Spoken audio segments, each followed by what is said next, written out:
जय हिंद साथियों। आज का हमारा टॉपिक है डाइस। अगर देखिए डाइस की बात करें, ठीक है, इसको हिंदी में हम पासा कहते हैं। सबसे पहली बात ये आती है कि एक पासे में कुल सतह कितनी होती है। तो देखिए एक पासे में साथियों टोटल हमारी 6 सतह होती हैं। कितनी सतह होती है? 6 सतह होती है। अच्छा, वो 6 सतह होती कौन कौन सी है? देखिए एक सतह ऊपर होती है, ठीक है, और इसके ठीक विपरीत में एक सतह उसके नीचे होती है, ठीक है। वैसे एक सतह आगे होती है, उसके ठीक पीछे एक सतह होती है, ठीक है, और एक सतह दाएं होगी और उसके ठीक विपरीत में एक सतह बाएं होती है, ठीक है। यानी एक सतह ऊपर होगी, उसके ठीक विपरीत में एक सतह नीचे हो गई, दो सतह हो गई, और एक सतह होती है आगे, उसके ठीक विपरीत वाली सतह कौन सी होती है? पीछे होती है। इन दो दो चार सतह हो गई, ठीक है। उसके बाद जो एक सतह है वो दाएं है और उसके विपरीत में बाएं है, ठीक है। इन टोटल एक डाइस में यानी एक पासे में कितनी सतह होती है? 6 सतह होती है, राइट। लेकिन देखिए सबसे बड़ा टास्क ये है ना कि एग्जाम जो है मतलब परीक्षा में हमें केवल 3 सतह ही दिखाई देती है, ठीक है। मतलब आपको 6 के 6 सतह नहीं दिखाएगा, ठीक। मतलब एग्जामिनर जो होगा आपको एक डाइस के 3 सतह ही दिखाएगा आपको, ठीक। उस हिसाब से हमें देख के आंसर करना होता है, राइट। अब हम बात करेंगे पासे के प्रकार की। देखिए पासा जो होता है साथी, ये 2 प्रकार का होता है। कितने प्रकार का होता है? 2 प्रकार का होता है, ठीक है। आगे देखते हैं कौन कौन सा है। देखिए अगर पासे के प्रकार की बात करें तो पासा जो है साथियों 2 प्रकार का होता है। एक होता है आपका साधारण पासा, ठीक है, और एक होता है आपका मानक पासा, ठीक है। अगर हम बात करें साधारण पासा की, इसमें क्या होता है ना कि दो निकटवर्ती सतहों का योग 7 होता है। हमने क्या बताया कि जो दो निकटवर्ती सतह है ना, इनका योग 7 हो जाता है, ठीक है। किसमें? साधारण पासा या तो सामान्य पासा में। इसको हम क्या बोलते हैं? इसको हम सिंपल डाइस बोलते हैं इंग्लिश में, ठीक है। अगर हम बात करें मानक पासा अर्थात स्टैंडर्ड डाइस की, ठीक है, इसमें क्या होता है ना कि दो विपरीत सतहों का योग 7 होता है, राइट। मतलब इसमें क्या होगा, जो मानक पासा होता है ना यानी स्टैंडर्ड डाइस जो होता है, इसमें दो निकटवर्ती सतहों का योग 7 नहीं होगा, इसमें दो विपरीत सतहों का योग 7 होगा। जैसे हम बात करते हैं, ये हमारा क्या है? ये मानक पासा है। कैसे मानक पासा है पहचानेंगे? तो हमने क्या बताया, किसी भी दो निकटवर्ती सतहों का योग 7 नहीं होगा। आप किसी भी दो सतह को जोड़ लीजिए, ठीक है, इसमें इनका योग जो होगा वो 7 नहीं बनेगा। अच्छा, 7 कब बनता है? देखिए जो विपरीत सतह होती है ना, उन दो विपरीत सतहों का योग 7 होता है। जैसे अगर हम बोल दें 5, ठीक है, तो 5 के विपरीत जो सतह होगी, ठीक है, इन दोनों को मिला के 7 बनना चाहिए। तो 5 के विपरीत कौन सी सतह हो सकती है? तो इन दोनों को मिला के 7 बने तो 2 हो सकती है, ठीक है। तो 5 का विपरीत 2 हो गया, ठीक, यानी 5 और 2 मिला के 7 हो गया, राइट। अच्छा हम बात करें 1, ठीक है, तो 1 का अगर विपरीत पूछे आपसे तो 1 का विपरीत 6 होगा। क्यों? क्योंकि 6 और 1 को अगर आप जोड़ेंगे तो 7 बनेगा। और हमने आपको यही बताया था कि जो मानक पासा होता है ना, इसमें दो विपरीत सतहों का योग 7 होता है, राइट। और हमने साधारण पासा में क्या बताया था कि दो, ठीक है, दो निकटवर्ती सतहों का योग 7 होगा। किसमें? साधारण पासा में, राइट। अच्छा अगर पूछ दे आपसे मानक पासा में कि 3 का विपरीत बता दीजिए, तो कैसे बताएंगे आप? 3 का विपरीत 4 होगा। क्यों? क्योंकि दो विपरीत सतहों का योग 7 होता है, तो 3 का विपरीत क्या हो गया? 4 हो गया, है ना। देखिए वही बात यहाँ बताया गया है कि जो साधारण पासा है, ठीक है, तो साधारण पासे में किन्हीं दो निकटवर्ती सतहों का योग 7 होता है, ठीक है।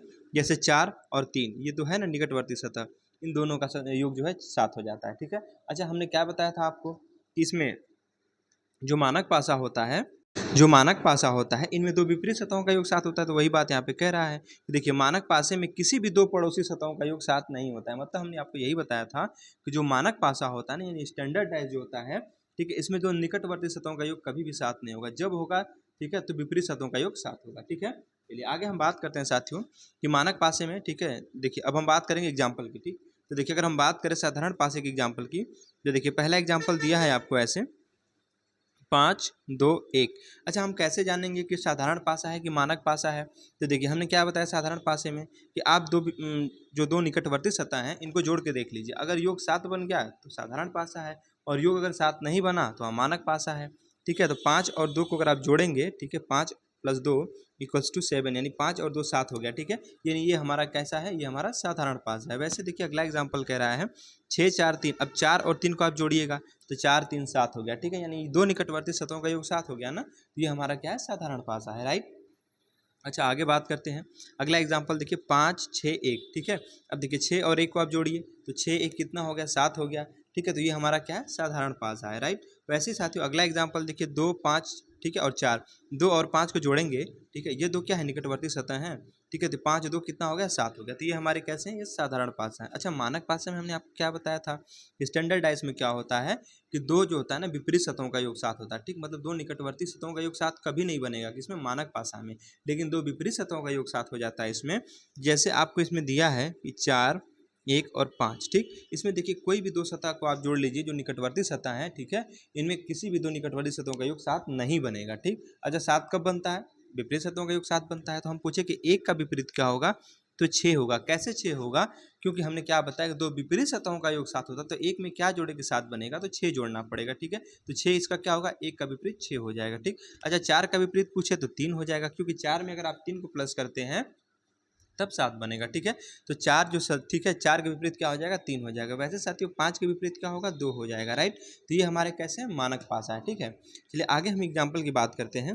जैसे अगला एग्जाम्पल दिया है 2 1 4। ठीक है, इसमें क्या है कि आप किसी भी दो निकटवर्ती सतहों को जोड़ के देख लीजिए, 7 नहीं बनेगा। क्यों? क्योंकि ये मानक पासा है। ठीक, और मानक पासा में विपरीत सतहों का योग 7 होता है, तो 1 का विपरीत क्या हो जाएगा, 6 हो जाएगा, 2 का विपरीत 5 हो जाएगा और 4 का विपरीत 3 हो जाएगा। ठीक है, चलिए आगे बात करते हैं। एक और एग्जाम्पल दिया है, देखिए अगला एग्जाम्पल है 2 1 3। ठीक है, हम कहें कि ये कौन सा पासा है, तो आपको बताना पड़ेगा। ठीक है, तो देखिए मानक पासा है, साधारण पासा। सबसे पहले पासे की पहचान करिए। तो पासे की पहचान के लिए हम क्या करेंगे, सबसे पहले हम निकटवर्ती सतहों को देखेंगे, क्या इन दो निकटवर्ती सतहों का योग 7 बन रहा है। तो आप किसी को भी जोड़ के देखिए तो 7 नहीं बनेगा। जब नहीं बन रहा है तो मतलब ये साधारण पासा नहीं है। जब साधारण पासा नहीं है तो कौन सा पासा होगा, मानक पासा होगा। और मानक पासा में क्या बताया कि दो विपरीत सतहों का योग 7 होगा। तो एक के विपरीत क्या रखा जाएगा, 7 बनेगा तो 6 होगा। ठीक है, तो एक का विपरीत 6 हो गया, 3 का विपरीत क्या हो जाएगा, 4 हो जाएगा, वैसे 2 का विपरीत 5 हो जाएगा। ठीक है, देखिए एक नोट पॉइंट है कि वे सभी पासे जिनमें किसी अंग्रेजी चिन्ह, संकेत, रंग का नाम ठीक है दिया हो, तो ऐसा पासा सदैव साधारण पासा होता है। मतलब समझिए कि ऐसा कोई पासा एग्जामिनर आपको दे दिया, ठीक है, जिसमें कोई चिन्ह हो, कोई संकेत हो या कोई रंग का नाम दे दिया हो, तो ऐसा पासा क्या होगा, सदैव साधारण पासा होगा। ठीक है, साधारण पासा, मानक पासा कभी नहीं होगा। ठीक है, तो ऐसा यह पासा कौन सा होगा, साधारण पासा। जैसे देखिए ये पासा है आपको, ठीक है, इसमें अंक की जगह क्या दिया, ABC दे दिया, फिर यहाँ पे आपको एक सिंबल दे दिया, यहाँ पे कलर का नाम दे दिया, तो ये सब कैसे हमारे पासा होंगे, ये सब हमारे ठीक है कैसे पासा होंगे, साधारण पासा हो जाएंगे। राइट, अब हम बात करेंगे साधारण पासा जो है, ठीक है, मानक पासा की नहीं बात करेंगे, अब हम बात करेंगे साधारण पासा की। ठीक है, साधारण पासा में क्या बताया, दो निकटवर्ती सतहों का योग 7 होता है। अब साधारण पासा को हल करने के क्या क्या नियम है, उस पर थोड़ी हम चर्चा करेंगे। ठीक है, तो साधारण पासा को साथियों हल करने के मुख्यतः 3 नियम है। कितने नियम है, 3 नियम है। आइए इनके बारे में चर्चा करते हैं। देखिए पहला जो नियम है, ठीक है, पहला नियम है ये निकटतम का नियम है। ठीक है, पहला नियम क्या है, निकटतम का नियम, दूसरा घूर्णन का नियम और तीसरा है उभयनिष्ठ का नियम। ठीक है, तो साधारण पासे को हल करने के कितने नियम है, 3 नियम है। पहला निकटतम का नियम, दूसरा घूर्णन का नियम और तीसरा उभयनिष्ठ का नियम। सबसे पहले हम बात करेंगे अब निकटतम के नियम की। ठीक है, देखिए इसमें होता क्या है कि सबसे पहले हम आपको बात बताएं कि जो 3 नियम है ना, निकटतम का नियम, घूर्णन का नियम और उभयनिष्ठ का नियम, इन 3 नियम से हम सिर्फ और सिर्फ साधारण पासे को ही हल करेंगे। ठीक है, और बारी बारी से मतलब एक एक करके हम सबको देखेंगे। ठीक है, तो पहले हम बात करेंगे निकटतम का नियम। ठीक है, देखिए निकटतम के नियम में क्या कहता है कि यदि पासे के दोनों स्थिति में एक अंक समान हो, मतलब पासे के दोनों स्थिति में एक अंक समान हो, जैसे देखिए ये पासे की 2 स्थिति दी हुई है, इसमें कोई एक ही अंक समान है ना, यानी 4 जो है, देखिए ये दोनों जगह समान है। ठीक है, यही कह रहा है यदि पासे के दोनों स्थिति में एक अंक समान है, जबकि समान अंक के ही यानी 4 के ही विपरीत पूछा जाए, ठीक है, तो वह अंक प्रश्न का उत्तर होगा जो किसी भी स्थिति में पासे में दिखाई नहीं दे रहा होगा। ठीक, अच्छा एक बात बताइए, इस पासे में कौन सा अंक दिखाई नहीं दे रहा है आपको, देखिए 1 दिख रहा है, आपको 1 दिख रहा है, 4 भी दिख रहा है, 5 दिख रहा है। ठीक है, इस वाले पासे में। अच्छा इस पासे में क्या दिख रहा है आपको, 2 दिख रहा है, 3 दिख रहा है, 4 दिख रहा है। अब 4 के ही विपरीत पूछा है, तो हमने क्या बताया कि अगर जो अंक दिख रहा है और उसके विपरीत ही पूछा जाता है, तो इसका विपरीत जो वो वाला आंसर होगा जो दिखाई नहीं देगा। ठीक है, तो इसमें कौन सा ऑप्शन देखिए कौन सा बचा हुआ है, 1 आ गया, 2 आ गया, 3 आ गया, 4 आ गया, 5 आ गया, लेकिन 6 नहीं आया, तो 4 का विपरीत क्या हो जाएगा, 6 हो जाएगा। ठीक है, तो ये हमारा क्या है, निकटतम का नियम है। ठीक है, अच्छा ऐसा होता क्यों है, इसको भी जान लीजिए। देखिए ऐसा होता है कि पासे में कभी भी जो दो विपरीत सतह होती है ना, ठीक है, वो ना एक साथ दिखती हैं ना एक साथ छिपती हैं। ठीक, मतलब पासे की कभी भी जो दो विपरीत सतह होंगी ना, तो कभी एक साथ दिखेंगी ना ही एक साथ कभी छिपेंगी। ठीक है, जैसे हम बात करते हैं एग्जाम्पल की। देखिए ये हमारा एग्जाम्पल है। ठीक है, एक ये डाइस है, एक ये, 2 डाइस दिए गया। ठीक है, यानी 1 2 5, पहले डाइस में दिया है 1 2 5 और दूसरे में दिया है 6 3 2। अच्छा पूछा क्या है, 2 के विपरीत, तो हमने क्या बताया था निकटतम के नियम में कि अगर ठीक है किसी पासे में एक ही अंक मतलब एक अंक है वो समान है और उस समान अंक के विपरीत ही पूछा जाए, तो वो अंक इसका आंसर होता है जो उस पासे में दिखाई नहीं देता है। ठीक है, अगले एग्जाम्पल में देखिए, कैसे देखिए 2 1 4, ठीक है, इस वाले पासे में दिया है और इस वाले पासे में 5 3 4 दिया। अच्छा 4 के विपरीत पूछा है, तो वो अंक इसका आंसर होगा जो इसमें दिखाई नहीं दे रहा है। ठीक है, 1 भी है, ठीक है, 2 भी है, 4 है, 3 है, 5 है और इसमें 4 है, ठीक है। और 4 के विपरीत पूछा है इन दोनों पासों में से, ठीक है। तो देखिए एक तो हो नहीं सकता, ठीक, 2 भी नहीं होगा, 4 के विपरीत पूछा है, ये 3 5 होगा नहीं, तो कौन सा बचा, 6 बचा, तो इसका आंसर क्या होगा, 6 हो जाएगा, ठीक है। अगला एग्जाम्पल देखिए, ये ठीक है, ये हमारा प्रश्न है। तो पूछा आपसे जेड के विपरीत, एक बात बताइए, जेड के विपरीत एम तो आ नहीं सकता, ठीक है, एम के बाद आपका जेड के विपरीत पूछा ही है, फिर बी और टी, तो देखिए बी भी नहीं आएगा, टी भी नहीं आएगा, ठीक है, उसके बाद आर है, आर भी नहीं आ सकता, तो बचा क्या, डब्लू, ठीक है, तो जेड के विपरीत क्या हो जाएगा, डब्लू हो जाएगा, ठीक। तो पहला नियम हमारा कंप्लीट हुआ। अब हम बात करेंगे साथियों घूर्णन का नियम, ठीक है, लॉ ऑफ रोटेशन के बारे में पढ़ेंगे, ठीक है। देखिए इसमें ऐसा होता है कि जब पासे की दोनों स्थितियों में कोई एक अंक समान है, ठीक है, पासे की दो स्थितियां हैं, देखिए यहाँ पासे की दो स्थितियां दिया है, ठीक है, जब पासे की दोनों स्थितियों में कोई एक अंक समान है, ठीक है, जैसे मान लीजिए यहाँ पे 4 समान है, ठीक है, जबकि किसी भी अंक के विपरीत पूछा, अच्छा अगर 4 के विपरीत पूछता तो हमने क्या बताया कि इसका आंसर वही होगा जो इस दोनों डाइस में दिखाई नहीं दे रहा है अंक, ठीक है। लेकिन अगर कह रहा है कि ठीक है 4 के विपरीत ना पूछ के किसी के भी विपरीत पूछ दे, ठीक है, किसी अंक के भी विपरीत पूछ दे, तब क्या होगा, तो जबकि किसी भी अंक के विपरीत पूछा जा रहा हो तो दोनों पासों को समान अंक से प्रारंभ करके घड़ी की दिशा में घुमाते हैं। देखिए आप तो या तो घड़ी की दिशा में घुमा लीजिए, ठीक है, या तो आप क्लॉकवाइज भी घुमा सकते हैं या फिर एंटी क्लॉकवाइज, लेकिन जिस जैसे क्लॉकवाइज अगर इसको घुमाए हैं तो क्लॉकवाइज इसको भी घुमाना पड़ेगा, अगर एंटी क्लॉकवाइज इसको घुमाए तो एंटी क्लॉकवाइज इसको भी घुमाना पड़ेगा, ठीक है। तो हमने क्या बताया गुणन के नियम में कि जब पासे की दो स्थितियां दी हुई हो, ठीक है, और दोनों स्थितियों में कोई कोई एक अंक समान हो, मतलब एक अंक समान होना चाहिए, ठीक है, अगर 2 अंक समान होगा तो उभयनिष्ठ वाले नियम में जाएगा, उसको आगे बताएंगे।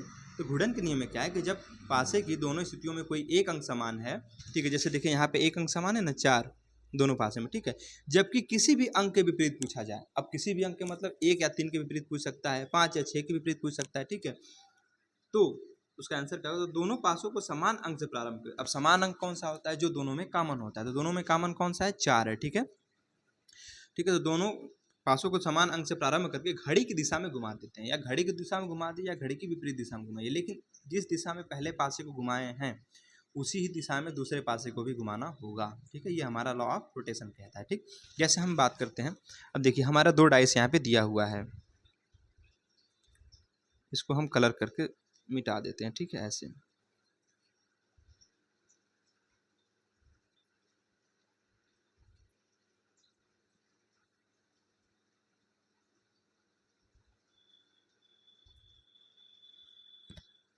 अब हमसे क्या पूछा है, देखिए इसमें हमने क्या बताया, दोनों में क्या कॉमन है, 4, ठीक है, 4 को आप ऊपर नीचे नोट डाउन कर लीजिए, ठीक। अब 4 से आप क्लॉकवाइज चलिए, ठीक है, यहाँ से भी आप 4 से क्लॉकवाइज चलेंगे तो 4 के बाद क्या आएगा, 1 आएगा, 1 के बाद क्या आएगा, ठीक है, 3 आ जाएगा, ठीक। अब यहाँ से 4 से चलिए आप, तो 4 के बाद 6 आएगा और 6 के बाद क्या आ जाएगा, 5 आ जाएगा, ठीक। अच्छा इसमें आप से किसी के भी विपरीत पूछ दे, अच्छा 3 के विपरीत क्या हो गया, 5 हो गया, ठीक, 3 के विपरीत क्या हो गया, 5 हो गया, 1 के विपरीत क्या हो जाएगा, 6 हो जाएगा। अब 4 के विपरीत क्या होगा, तो 4 के विपरीत साथियों वो वाला अंक होगा जो इन दोनों पासों में दिखाई नहीं दे रहा है। अच्छा बताइए 2 कहीं नहीं दिख रहा है तो इसका आंसर क्या हो जाएगा, 2 हो जाएगा, ठीक। तो 3 का विपरीत 5 हो गया, 1 का विपरीत 6 हो गया और 4 का विपरीत 2 हो गया, ठीक है। आगे बात करते हैं अगले एग्जाम्पल की। अगला एग्जाम्पल कह रहा है, देखिए यही आपको डाइस दिया गया है, ठीक है, इसको हम इरेज कर देते हैं।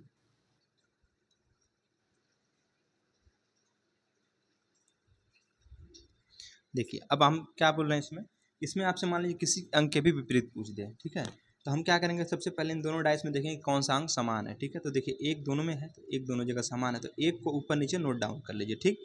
उसके बाद इन दोनों को घड़ी की दिशा में घुमा दीजिए, एक के बाद क्या आएगा, घड़ी ऐसे ही तो चलती है हमारी क्लॉकवाइज, ऐसे ही तो होता है, ठीक है, तो 1 के बाद क्या आएगा, 4 आएगा, 4 के बाद क्या आएगा, 3, ठीक है। अब यहाँ पे साथियों 1 के बाद क्या आएगा, 2 आ जाएगा और 2 के बाद क्या आएगा, 6 आएगा, ठीक।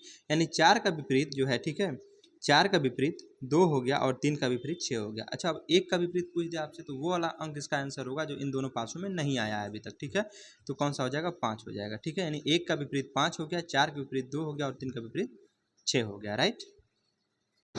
अब हम बात करेंगे उभयनिष्ठ का नियम, ठीक है, यानी लॉ ऑफ कॉमन, ये हमारा तीसरा और लास्ट नियम है, ठीक है। जब पासे की दोनों स्थितियों में कोई 2 अंक समान है, वही बात हमने आपको ऊपर बताई थी, ठीक है, जब पासे की दोनों स्थितियों में कोई 2 अंक समान है जबकि शेष बचे हुए अंक, ठीक है, शेष बचे हुए तीसरे अंक के विपरीत पूछा जा रहा है, तो दोनों समान अंकों को एक दूसरे से विभाजित करते हैं तथा बचे हुए अंकों को एक दूसरे के विपरीत कर देंगे। कैसे देखिए, जैसे आपको एक डाइस दिया गया है, ठीक है, इसको हम इरेज करके बताते हैं आपको।